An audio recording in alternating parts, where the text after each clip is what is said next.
Okay, hello everyone. So next our topic is uniform linear arrays. Uniform linear arrays. In that, so we are going to discuss about broadside array. Broadside array. So already in introduction antenna arrays, in introduction topic I have said what is linear array and planar array. Okay, so again I will explain that. We will remember that one. So linear array in the sense, so if any axis, the elements of an antenna which are arranged on a axis, that can be called as linear array. Okay, you can observe here. So these are the antenna elements, that is A0, A1, A2, A3, A4, A5, A6. Those antennas are arranged on a axis, particular axis. Okay, on this, for example, if you take this one as x-axis, so we have arranged these on a particular axis. So then this is called as an uniform. Those are arranged uniformly with separated by a common distance d. With separated by a common distance d. So that's why we call this one as uniform linear array. Okay, so that's that comes under uniform linear array. So which is the type of this array means, which is broadside array. Which is broadside array. So what is broadside array means? So you are going to observe. So this is the example of uniform array. So in that one, what is that uniform array means? Which is broadside array. What is the example of uniform array means? Broadside array. Okay.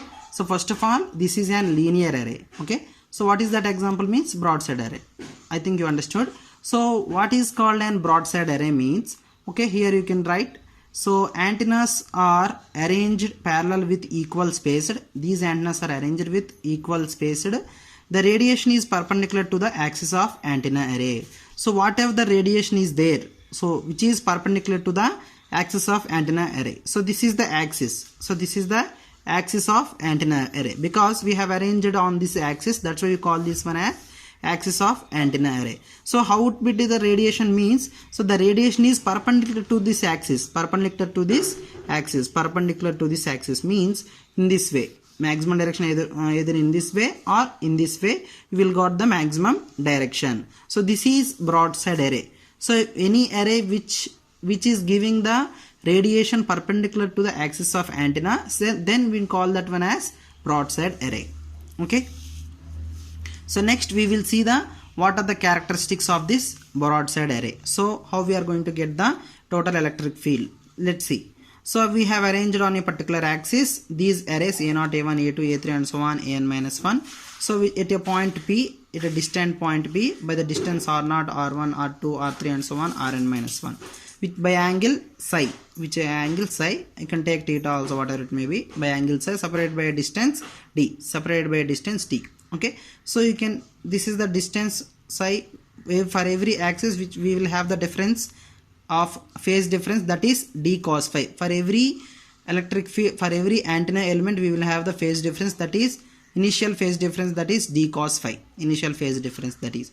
So now what is our aim? What we have to find out finally means, at this distant point P, we have to get the total electric field. At this point we have to get the total electric field by these antenna elements which are radiating, okay, at a time. So we have to get the total electric field at this point P.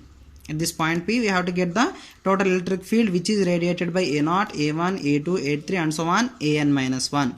So what is the total electric field? We have to observe at this point P. So now we will see how it would be, how we are going to get the total electric field. Let we discuss. Okay. So here you can observe. So first of all, the initial electric field, the formula we have for that electric field E0 is I into I is the current separated, dl means separation of the distance, length, I dl sin theta by 4 pi omega epsilon naught into magnitude of j beta square by r naught into e power minus j beta r naught. This is the formula for initial electric field E naught. Okay. For same E1, we have to, the difference is just the distance has changed. Here we have r naught. Here you have R1 for E1. Next for E2, same will be there, but here you have the R2. Just here and here you will have the R2. Okay. So from the diagram, you can write, from the diagram I will show. Okay.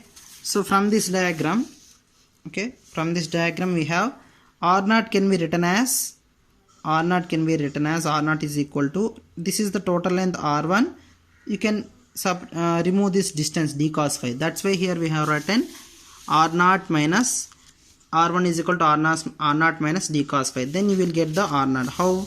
Means if you remove this distance, so these two are equal, R1 and these two are equal. When we remove this one, d cos phi, phase difference, that is R naught minus d cos phi, means you will get the R1. The distance of R1 is R naught, the total R naught minus this portion d cos phi. You will get the distance R1. That's why for simplification purpose we have written here R1 is equal to R naught minus d cos phi. Okay. Next, same, if you take E1 is equal to ideal sin theta by 4 pi omega epsilon naught into j beta square. In place of R1 you have substituted R naught minus d cos phi into e power minus j beta. In terms of R1 you have substituted R naught minus d cos phi. Next, further simplification, if you do ideal sin theta, this one same. Okay. Next, j beta square by R naught minus d cos phi. If you separate, okay, this one e minus j beta into R naught into e power minus j beta d cos theta. So these two terms, minus into minus, you will get plus. Okay. So these two terms you will get. Okay. So next, further, so these are in the powers. You can observe these are in the powers, not in same. These are in the powers. Okay.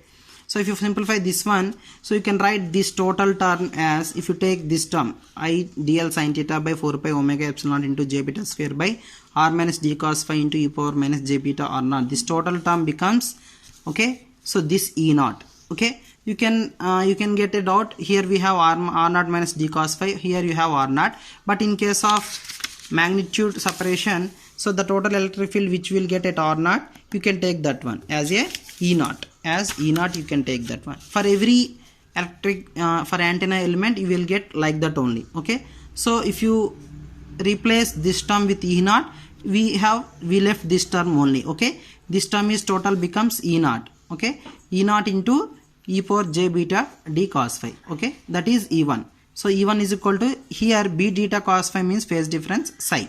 Here psi is equal to b theta cos phi. So that's why j into psi. That is E1 is equal to E naught into j into psi.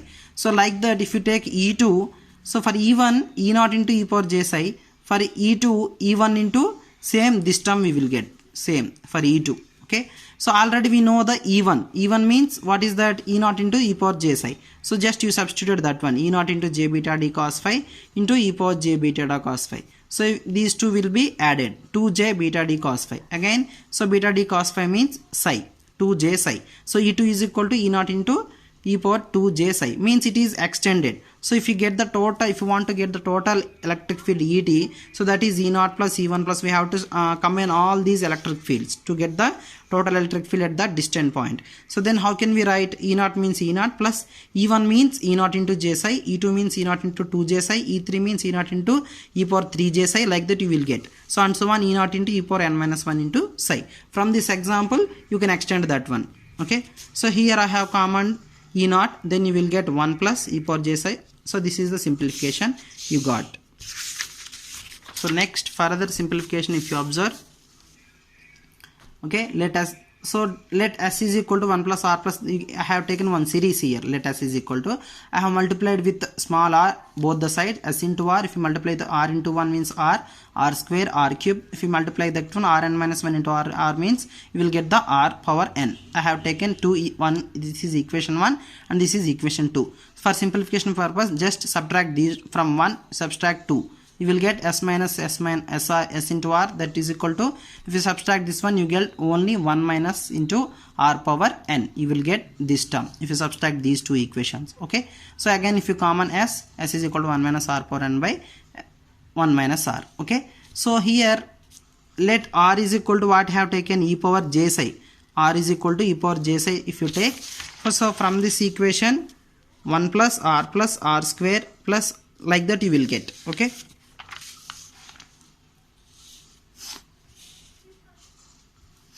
okay, if you take again, if you substitute this term in that one, so total electric field ET is equal to E naught into 1 minus e power minus j n psi by 1 minus e power j psi, where I have substituted this one So in place of r we have substituted e power j psi, means 1 minus e power j n psi by 1 minus e power j psi. Here we have common this term e naught into this term. So this series becomes what? This series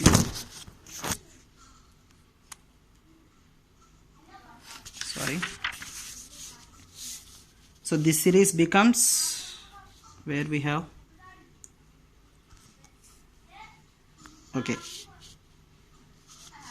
so this series becomes, so this series becomes 1 minus e power minus j psi. Okay, just here we nothing is done here, just we have let r is equal to e power j psi. Again we have substituted that e power j psi in this place of r, you will get this term. So finally e naught, if you come here in et by e naught, okay, again here I have common the e power j n psi by 2, then I will get e power minus j n psi by 2 minus e power j n psi by 2. If you again multiply again, you will get this term. Okay, so like that in denominator I have common e power j psi by 2. You can observe what is there here, how I have common this one. Okay, so here denominator term, if it comes into numerator, it becomes e power minus j psi by 2. Here this is the formula, e power j theta minus e power minus j theta. So that will become e power sin theta by minus 2j. Okay, that 2j will be cancelled. So in the numerator we will have sin theta, means n psi by 2 is here theta. So in denominator psi by 2 is theta. Okay, so finally you will get in this, if you common the j into n minus 1 into psi by 2, this term will becomes like this. Okay, you can observe this is just simplification is there, so nothing is there. Okay, so if you take the model, so if you take the magnitude, okay, so this exponential and this j term will be, complex terms will be neglected. You will get only this term, that is sin n psi by 2 by sin psi by 2. So this is the formula you got, that is the characteristic total electric field for n element point sources in broadside array. Okay, so next further you have, so what are the properties of that broadside array? Very easy, we have only two major properties. So that is major lobe or maximum direction. Already I have said, so those elements are arranged in a particular axis, so the radiation will be perpendicular to that axis. That means here you have the phase difference initially, that is 0. If you take, that means BD cos theta, BD cos phi is equal to 0, cos phi equal to 0 means phi is equal to 90 or 270. That means 90 or 270. 90 means upper side, that is perpendicular to the axis of antenna array. So that is either 90 or 270. So like I said in this diagram, previous diagram, so this one, okay, so 90 or 270, that is maximum direction, that is broadside array. So that is one property here we have. Okay, so that is 90 or 270. So what is that magnitude of that major lobe means? So already we have et by e naught, that is the magnitude. So that is the initial phase psi. If you take initially 0, I have applied here limit and derivation. By doing the derivation of that characteristic formula, we will get the magnitude, final magnitude. So if you derive this one, you will get cos n psi by 2 into n by 2, cos psi by 2 into 1 by 2. So if you apply the limits, psi is equal to 0. So here if you apply the 0 here, it becomes cos 0, here also cos 0. Cos 0 means 1.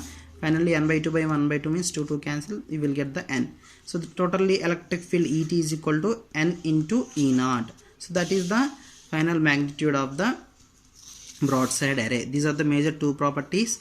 And so what are the derived, we derived this one, so derived this one, this is the final characteristics. And so this one is the explanation of broadside array. So this is about broadside array. Okay, so this is about totally broadside array derivation, okay, characteristics and properties. So next further we have end fire array. So if we complete that one, end fire array concept also, so we will complete up to 60% of the syllabus from the 4th unit. I hope you understood. If you have any doubts, comment or text me. Thank you.